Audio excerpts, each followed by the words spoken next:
माननीय सदस्य श्री अख्तरुल ईमान महोदय, मैं अपनी बात कहां से शुरू के बाद करूं? चुराई है, इसकी एक जांच सरकार करवा दे, इतनी ईमानदारी है तो ठीक, आपका समय आएगा करवा तो दिया जाए। आपका समय आएगा तो बोलिए महोदय, मैं अपनी बात शुरू करते हुए और सदन के फैसले के मुताबिक नई सरकार को बधाई देते हुए अपनी बात शुरू करते हुए बड़ा परेशान हूं कि कहां से बात शुरू करूं। बेकल उत्साही महान कवि हैं, उनकी दो मिसरे मुझे याद हैं कि हर तरफ आग है, धुआं है, 2002 के पहले का गुजरात कहाँ है।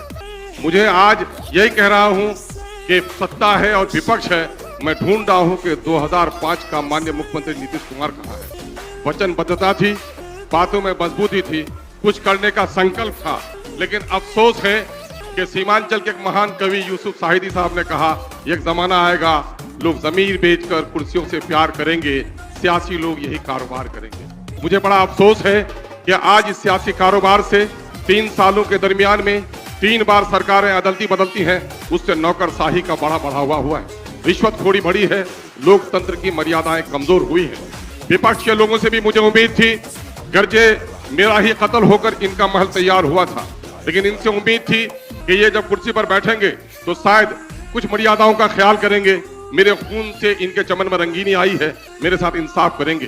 लेकिन अफसोस कि सीमांचल में खुद ही माननीय उप मुख्यमंत्री ने वादा किया था, मेरी सरकार आएगी तो सीमांचल कोई विशेष क्षेत्र बनाने का कमीशन मैं जारी करूंगा, जो कि और ठाकुरगंज में कहा था, लेकिन इन्होंने नहीं किया।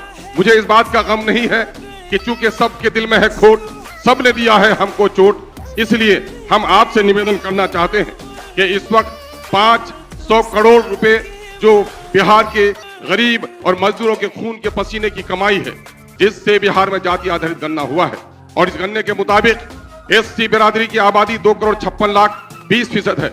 उनकी 20,49,370 नौकरियों में उनकी नौकरी की हिस्सेदारी 4,11,000 होती है। उनको सिर्फ 2,91,000 नौकरी दी गई है। और बिहार में मुस्लिम अल्पसंख्यक की आबादी 2,31,00,000 होती है, उनकी अनुपातिक हिस्सेदारी नौकरी में 3,68,000 की होती है, और उन्हें मात्र 1,73,000 नौकरी सर 1,95,000 नौकरी उनकी समाप्त कर दी गई है। महोदय, मैं नई सरकार से आशा करूंगा और माननीय मुख्यमंत्री की वचनबद्धता का हम सबूत चाहते हैं कि कम से कम इस परिस्थिति में इन लोगों को कम से कम नौकरी दिलवाने के लिए वो विशेष प्रावधान करेंगे। हम आपका इस बात के लिए साधुवाद देते हैं कि आपने मुझे मौका दिया। सांप्रदायिकता और निज स्वार्थ की राजनीति ने हमेशा देश को नुकसान पहुंचाया है। बिहार ने देश को राह दिखाया है, सांप्रदायिक से अलग होइए, निज स्वार्थ से अलग होकर पूरे देश को एक राह दिखाने का काम बिहार करे, हम उसकी कामना करते हैं।